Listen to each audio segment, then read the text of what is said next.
to World Side to Islam. Can you introduce yourself, please, sis? Walaikum salam wa rahmatullah. My name is Aisha. I'm also known as Emma. I've grown up in and around Croydon, and I'm 24 years old, alhamdulillah. Mashallah. So how long have you been Muslim? I've been a Muslim for 6.5 years now, mashallah. Mashallah. So tell me a bit about what your life was like before you came to Islam. Well, my early life was good, mashallah. I had like a strong family unit, my mum, my dad and my sister.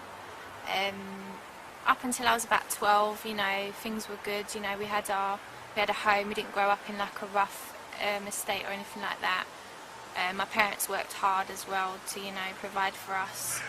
So, you know, things were quite good up until I was about 12, and then my parents, my dad was basically unfaithful, my mum and dad split up, and basically from then things just changed a lot really in my life. The family unit suddenly was gone. My mum and my sister couldn't get on, they kept arguing over certain things, so my sister moved out. My mum was out a lot because she was trying to get over what had happened, because she's with my dad for such a long time. She was with him since she was about 18, and they got married at 18 as well, so, you know, like, it was a real shock for her that you know, he'd been unfaithful obviously, and, you know, yeah, she was just basically going out a lot, and I didn't really have anyone, so, you know, things were different in the money area as well, because obviously my mum was on her own, and, you know, she didn't have any money. She was always moaning about money and, you know, saying, oh, I can't afford this anymore, you know, you'll have to go and do this. And so basically I was just on my own, and, you know, obviously in this society when you're about 13, that's the time when you start to go out a bit, you know, you have your friends, and basically I just started getting into just silly things like, you know, robbing and graffitiing, you know, shoplifting, just drinking and smoking. I started smoking weed a lot, and just general, like, all those kind of things really, all the things that aren't good for you, you know, to be doing. And then up until 16 really, like, that was just my life for those sort of 3 to 4 years. It was quite, you know, just all over the place. I should have been like studying and working hard at school, but, you know, obviously things just take over and you just start to kind of, you know, do whatever makes you feel happy. And when you don't have a purpose in life, that is just what you do. You just do things to enjoy yourself all the time, and you don't think about the consequences, especially when you're young as well. You don't really think about it. But even though I used to go out and have a good time, I was also really insecure before, like, I was a Muslim. I used to want to get like surgery, and I used to want to, like, you know, everything was just all superficial. It was always about how you looked and not anything else. And obviously that, you know, that side of things is hard as well. Like, when you don't know your purpose in life, you just think that a woman, you know, as a woman, you just think you have to look good all the time, and, you know, you're influenced all the time by society. So, you know, you can get really low days, and I'm sure a lot of people watching this who are females will connect with that as well. You know, like, if you're Muslim, you'll remember that from before, like, and even if you're not Muslim, you'll know what I'm talking about, because obviously, you know, you're expected to do so much in this society as a woman, and that can really bring you down because there's so much demands on you all the time. So really, yeah, my life was just quite, you know, it was a mixture of highs and lows, but the lows were really low because obviously I didn't know my purpose in life. So it's a sad time really when I think about some of the times when I felt really, really low, like I wanted to end my life. And I mean, now I can't even comprehend that, because I would never, you know what I mean, I don't think like that anymore, but that was how I felt, like, so I must have been really low to think like that, you know. It was just subhanallah. Glad I'm not there anymore, like, wow. alhamdulillah. So, like, now that you're Muslim, yeah, how has your life changed? Well, just obviously positively, really. I mean, I'm just happy now. I'm content. I mean, not content as in like nothing bothers me or, you know, nothing like that, but I just know what my purpose in life is now. So even when bad things happen or bad things come, I know how to deal with them now, because I know that everything is a test from God, and, you know, that keeps me strong because I know that I'm just being tested, you know, like everyone gets tests in their life. And I just feel like, you know, I'm on the straight path. I just feel like I know what I'm doing. I know how I have to live my life, and it's just nice. I feel like I've got the manual now, so I know how to work the product properly and and I know how to take care of it as well.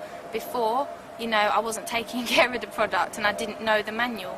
I was just using the product as if, like, you know, just trying to use it. Do you know what I mean? Like, I know that sounds a weird analogy, but it's just like when you get the manual to something, you know how to use it to the best of its ability, and you know what it does as well. You know what it's there for. Do you know what I mean? So that's just how I feel. Like I just feel, you know, so positive, and I don't let worldly things annoy me anymore. Like when I see people now who look good, I don't get jealous anymore or anything like that.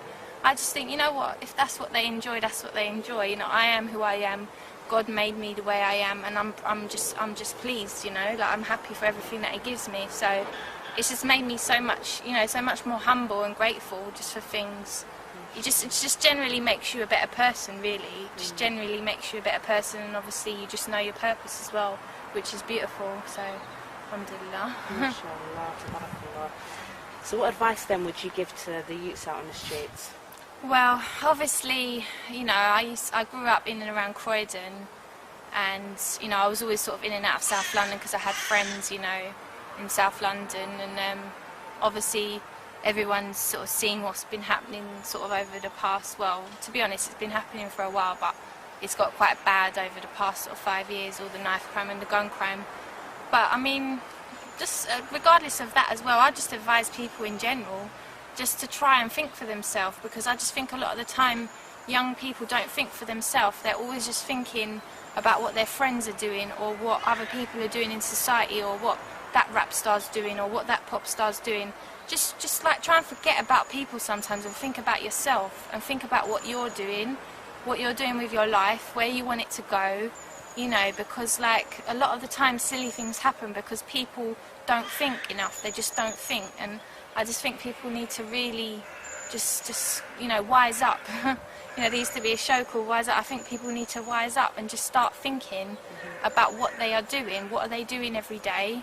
You know, like obviously as a Muslim I will definitely advise people to look into Islam, because it's the fastest growing religion. There's Muslims in every country, and you know, I would advise them to look into it, because it's, you know, it's what I follow, it's what I think is the truth. So obviously I'm going to say to look into it, but just in general, just seek knowledge. Just try not to sort of, you know, believe what everyone says all the time. Read some more books, try and turn off your TV. Just educate yourself, because education does open doors. Like, it might not open the door to the job you want or something, but it will still make you a better person, because you'll just know more. Like, there's just so many people in our society who just don't know anything about the world, and I just find that really sad, because I know what it's like to be like that, and I know what it's like to be the way I am now, and it's so much better to just know more, like, about everything, and just to be humbler as well, you know, because you can't carry on being a bad boy or a bad girl or whatever you want to be forever. You know, things in your life are going to change, you know, and you need to just see that, you know, you need to just start thinking about what your life is like, and how you want it to be, and things like that. Alhamdulillah. Jazakallah. We're going to wrap it up there, Okay, inshallah. barakallah feek. Assalamu alaikum wa rahmatullahi wa